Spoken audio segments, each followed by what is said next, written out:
Je n'ai aucune intro pour cette vidéo, donc c'est parti! Oh my god! C'est terrible comme première vidéo, ça va pas du tout là. Bonjour tout le monde et bienvenue dans cette vidéo sur les résidences Piekogami qui j'espère va vous aider à vous sentir un peu mieux à votre arrivée à Jonquière. Avant de commencer, je veux juste vous mettre en contexte sur cette vidéo qui est un projet entamé depuis 2 ans maintenant quand même. Longue histoire courte, c'est en secondaire 3 que j'ai décidé que j'allais venir en ATM, en cinéma, télévision, et j'avais aucune idée de la vie au Saguenay, moi qui viens de Repentigny, banlieue de Montréal. Alors pour me rassurer, j'ai dévoré toutes les vidéos YouTube qui existaient sur le net afin de me donner une légère idée d'à quoi ressemblait la vie aux résidences Piekogami et au cégep de Jonquière. Les vidéos que j'ai le plus regardées, ce sont les vidéos justement sur les résidences Piekogami parce que quand même c'était là où j'allais vivre pour la prochaine année. Mais aujourd'hui, en 2024, ces vidéos-là datent d'environ 5 ans, ce qui date quand même un petit peu. Je me suis donc donné comme mission, en arrivant ici en ATM, de faire une vidéo plus récente des résidences Piekogami pour rassurer tous les petits anxieux qui me regardent. Rendue à ma deuxième session en ATM, j'ai partagé l'idée à mes amis qui habitaient sur mon étage aux résidences et elles étaient toutes partantes. On a loué de l'équipement, des caméras d'éclairage, une console de son pour tourner toute une fin de semaine et finalement abandonné.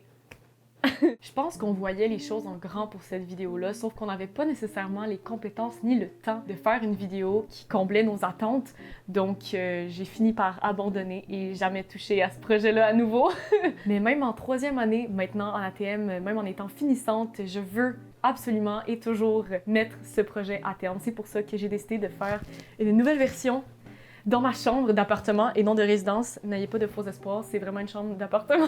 Il n'y a pas d'effets spéciaux, il n'y aura pas de super belles transitions ou de dialogues incroyables. Je veux juste aider les gens autant que moi j'aurais voulu être aidée avant d'arriver au cégep de Jonquière pour me rassurer un petit peu. Maintenant, allons dans le vif du sujet, les résidences Piekogami. Juste vous avertir que les images que vous allez voir, ce sont des images qu'on a tournées en 2023 lors de notre premier tournage des résidences.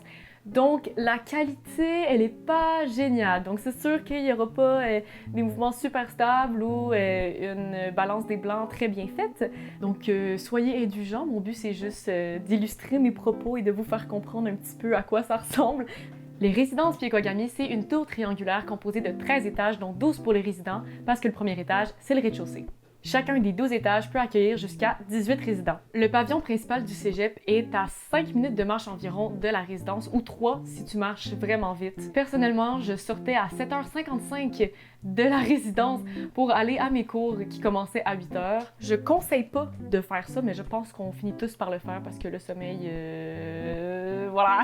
En arrière des résidences, il y a un petit boisé avec des sentiers aménagés, donc je vous conseille vraiment d'aller faire une marche, surtout après avoir fait 3 heures de philo. Ça fait du bien. À environ 10 minutes de marche des résidences, il y a une pharmacie, un dépanneur, une épicerie, ainsi qu'un Subway qui a grandement aidé à dépanner mon amie Daphné durant ses 3 années d'ATM. Il y a des arrêts d'autobus un peu partout autour du cégep, donc si vous avez besoin de faire des plus grandes distances, c'est possible de prendre l'autobus à proximité. Il y a un stationnement qui est réservé pour les résidents de la résidence, mais pour pouvoir s'y stationner, il faut obtenir une vignette de stationnement. Et pour ce faire, vous devez aller sur le site du cégep de Jonquière dans la section étudiants, puis dans la section stationnement si je me trompe pas.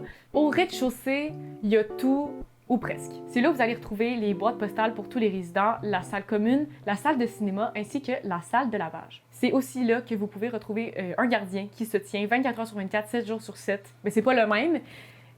Il y en a plusieurs, mais il y en a toujours un en tout temps, si vous avez besoin d'aide. La salle commune, c'est tout simplement un espace libre avec des fauteuils, des jeux vidéo, une télé pour pouvoir faire tes devoirs ou être avec tes amis. Je vous conseille vraiment d'utiliser cette salle, surtout si vous voulez parler avec vos amis et qu'il est quand même tard le soir pour pas déranger les résidents sur votre étage. C'est vraiment apprécié. Ce qui est bon à savoir, c'est qu'il y a 2 congélateurs qui sont dans la salle commune. Donc, si jamais vous n'avez pas assez de place dans votre chambre à vous, dans votre petit congélateur personnel, vous pouvez demander au gardien de vous donner l'accès à un des congélateurs pour pouvoir mettre ce qui rentre pas dans votre chambre. Un peu plus loin, on retrouve la salle de cinéma. Dans la salle de cinéma, il y a également des fauteuils, il y a une télé, des speakers. Pour y accéder, vous pouvez demander en fait l'autorisation au gardien de pouvoir vous ouvrir la porte. C'est la salle pour écouter des films avec ses amis, pour jouer aux jeux vidéo parce qu'il y a possibilité de brancher un autre périphérique à la télé. Moi, j'avais amené ma Nintendo Switch pour jouer à Just Dance et c'était vraiment cool.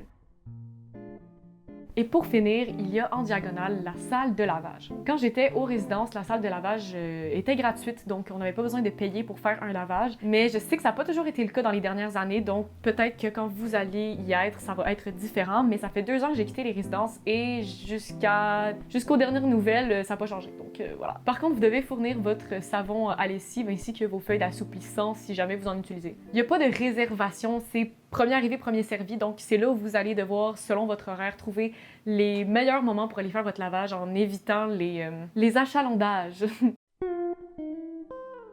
Aux résidences, il y a des étages qui sont séparés par genre et des étages mixtes. On peut pas décider sur quel numéro d'étage on est, mais on peut préciser en s'inscrivant aux résidences Piekogami sur quel type d'étage on est plus à l'aise d'être, donc soit juste fille, soit juste garçon, soit mixte. Et généralement, je crois que la majorité des étages sont séparés par programme, donc moi, sur mon étage, on était majoritairement des filles de télé et cinéma. Pour vous montrer en gros à quoi ça ressemble un étage de résidence, je vais vous montrer le meilleur exemple, c'est-à-dire mon étage de l'époque, l'étage numéro 7, 7 to Heaven.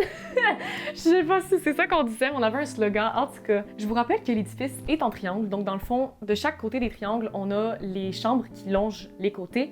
Au milieu, on retrouve la cuisine, la salle de bain et la salle commune pour les étages qui en ont. Donc premièrement, la cuisine. Qu'est-ce qu'on retrouve dans la cuisine? Il y a un poêle, un four, il y a un four micro-ondes, un lavabo. Il y a quelques ustensiles qui sont à votre disposition si je me trompe pas, mais je vous conseille vraiment d'apporter le minimum pour pouvoir être autonome en cuisine. Donc un chaudron, une poêle, vos ustensiles et vos assiettes. Comme ça, vous êtes sûr d'avoir le matériel que vous avez besoin quand vous en avez besoin. Des choses importantes concernant la cuisine. Premièrement, ramassez-vous, c'est important. On est 18 à utiliser la même cuisine, donc si personne ne se ramasse, ça va devenir vite invivable. Deuxièmement, la cuisine est quand même assez petite pour le nombre de personnes qui l'utilisent, donc je vous conseille vraiment de faire le maximum que vous pouvez dans votre chambre, donc faire la préparation de votre repas à l'intérieur de votre chambre, sur votre bureau, donc couper vos légumes, faire vos sauces, etc. Et d'utiliser la cuisine seulement pour faire cuire vos aliments et pour faire votre vaisselle. Ça va vraiment optimiser l'espace de la cuisine, ça va permettre à tout le monde de pouvoir l'utiliser quand ils en ont besoin en fait. La salle de bain maintenant, c'est très simple, il y a 3 toilettes, 3 douches et un lavabo.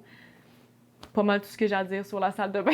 À l'intérieur des douches, ce qui est vraiment chouette, c'est qu'il y a des tablettes et des crochets pour pouvoir mettre ses produits d'hygiène et sa serviette. Et maintenant, la salle commune, comme je vous l'ai dit, c'est pas tous les étages qui ont une salle commune, mais nous, on en avait une, puis c'était vraiment juste une table avec des chaises.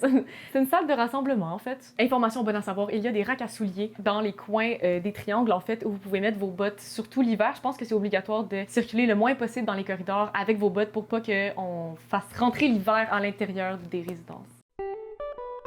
Le moment tant attendu, les chambres!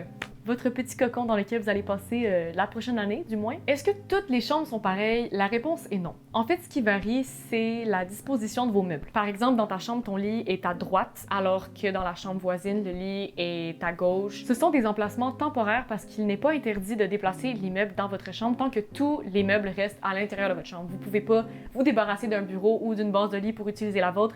Ça doit absolument rester ce que la résidence vous fournit. Je vais vous dire grosso modo qu'est-ce qui vient d'emblée dans votre chambre quand vous arrivez aux résidences. Une commode avec une porte en guise de garde-robe, un bureau, un frigo avec un mini congélateur, un lavabo avec au-dessus une pharmacie avec un miroir, des tablettes soit en hauteur ou soit à côté de votre garde-robe, une base de lit et une poubelle. En tout cas, moi quand j'ai été, il y avait une poubelle.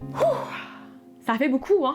Mais là, je vous ai présenté un portrait global des résidences, mais maintenant, un petit point de vue personnel, ça ferait pas de mal non plus, je pense. Lors de notre tournage des résidences 2023, j'ai demandé à chacune de mes amies de trouver un conseil qu'elles aimeraient partager aux prochains arrivants. Voici donc nos conseils. Le premier conseil, c'est l'espace de rangement. Alors oui, on a déjà des meubles en arrivant aux résidences qui nous permettent de ranger nos effets personnels, mais ça reste qu'une chambre de résidence, c'est assez petit pour le nombre de choses qu'on apporte. Alors je vous conseille fortement d'acheter des compartiments qui vont vous servir d'espace de rangement. Ça peut être un bac pour mettre votre vaisselle sale, ça peut être des petits pots pour mettre vos ustensiles. Bref, je vous conseille vraiment d'acheter des compartiments qui vont vous permettre d'optimiser l'espace de votre chambre pour vous sentir tout simplement plus organisé et avoir une chambre un peu plus propre. Deuxième conseil, la température. Alors, les résidences n'est pas un hôtel, on n'a pas d'air climatisé. Donc, quand c'est l'été, il fait quand même assez chaud. Je vous conseille vraiment de vous acheter un ventilateur, soit de l'amener de chez vous ou d'en acheter un rendu sur place. Et c'est un peu la même chose pour l'hiver, c'est-à-dire que oui, il y a du chauffage, mais quand il y a des gros froids, comme je me souviens il y a 2 ans, un moins 40 au Saguenay, c'est bien d'avoir des couvertes de plus dans son lit, donc prenez ça en considération. Troisième conseil, personnalisez votre espace. Quand je suis arrivée aux résidences, je me rappelle avoir été extrêmement déçue quand j'ai vu ma chambre parce que moi, je m'attendais à ce que ça soit autant chaleureux que les vidéos que j'avais vues sur YouTube, des filles qui montraient leur chambre déjà décorée, colorée, avec tous leurs effets personnels. Et quand je suis arrivée, c'était vide. Vide et gris. Soyez pas découragés, c'est tout à fait normal. Prenez le temps de personnaliser votre espace. Mettez de la couleur, mettez de la lumière, mettez des photos, des affiches, des toutous, peu importe. Rendez cet espace-là authentique et à votre goût parce qu'au final, ça va quand même être votre petit cocon pendant au moins la prochaine année. Et je trouve ça vraiment fascinant à quel point d'une chambre à une autre, on dirait qu'on rentre complètement dans deux univers différents. Le dernier conseil, il est pour les étudiants internationaux. Mon amie Emma, qui est française et qui vient de Saint-Malo, avait partagé son expérience sur son arrivée au Québec et aux résidences. Donc pour ceux que ça concerne, je vous mets des petits extraits de ses conseils. Bonjour tout le monde, donc moi c'est Emma Pédron, donc je suis étudiante en ATM au Cégep de Jonquière. Donc j'ai été super bien accueillie par tous les responsables de l'international au Cégep, vraiment ils sont là du début à la fin, c'est des perles, ils sont incroyables, vraiment on se sent accueillis, on se sent accompagné et ça nous aide beaucoup à l'arrivée parce qu'on connaît personne, on connaît pas les lieux, on est un peu en aventure au début et on est aidé de partout et on découvre le cégep ensemble, on fait des activités pendant toute la semaine, c'est vraiment super bien. Quand je suis arrivée aux résidences, c'est vrai que la première journée ça a été assez compliqué, mais c'est surtout parce que j'avais une idée en tête, j'avais des attentes et des a priori, et quand j'ai découvert que c'était pas la même chose que sur les photos, au départ j'ai été déçue, mais je me suis dit on va faire avec, on va avancer comme ça, et au pire je vais mettre la chambre comme j'ai envie, je vais la décorer pour que ça me rappelle un peu chez moi, pour que je me fasse vraiment mon cocon, mon nid dans ma chambre, et tout s'est bien passé après. Pour ce qui est de la résidence, moi je suis la seule française sur un étage quasiment que de québécoises. Ça m'a créé vraiment ma bande d'amis, c'est là où j'ai appris à connaître tout le monde. Et ils sont vraiment à l'écoute, c'est vraiment super. Rester en contact avec tous mes amis grâce à Instagram, Snapchat, Messenger ou encore Teams pour les appels quotidiens avec mes parents. On réussit quand même à bien vivre ici, je trouve. Voilà, donc c'est mes conseils d'international et de française au Canada. Merci de m'avoir écouté. En conclusion, je dirais qu'on vit tous notre arrivée à Jonquière différemment. Et malgré les petites imperfections des résidences, personnellement, ça m'a énormément aidé. Ça m'a permis de m'intégrer tellement plus facilement, ça m'a permis de me faire une gang d'amis que j'aime encore à ce jour, ça m'a permis aussi d'être plus autonome et plus responsable, tout simplement. À tous les nouveaux arrivants ou tous les futurs nouveaux arrivants aux résidences Piekogami, mon conseil le plus précieux, ce serait de ne pas se décourager, de laisser le temps faire les choses et surtout de rester authentique pour attirer les bonnes personnes. Je sais à quel point ce changement d'environnement peut être assez intense en émotion et peut être parfois difficile. Vous n'êtes pas seul, je pense que la majorité des gens qui vont être avec vous viennent également d'ailleurs et doivent également s'adapter, donc restez vous-même et respectez-vous surtout. J'espère grandement que cette vidéo vous a rassuré sur votre future vie, peut-être aux résidences Piekogami, et si vous avez d'autres questions, n'hésitez pas à utiliser l'espace commentaire et je vais essayer d'y répondre le mieux que je peux. Je veux prendre le temps de remercier ma merveilleuse gang des Zucchini du 7e étage. Merci d'avoir embarqué dans mon projet en 2023 et j'espère que vous aimez lui que je suis en train de faire. Je veux surtout vous remercier d'avoir été des amis et des voisines de résidence incroyables. J'ai tellement un bon souvenir des résidences grâce à vous. Vous êtes définitivement une des raisons pourquoi mon parcours en ATM a été aussi agréable et marquant. Je vous aime les filles, je suis fière de vous, vous êtes belles. C'était mon moment amour. Je vous souhaite vraiment tous de trouver vos zucchini sur votre étage. Et si c'est pas le cas, ça va être au cégep ou ça va être dans une pratique de hockey ou dans une activité parascolaire.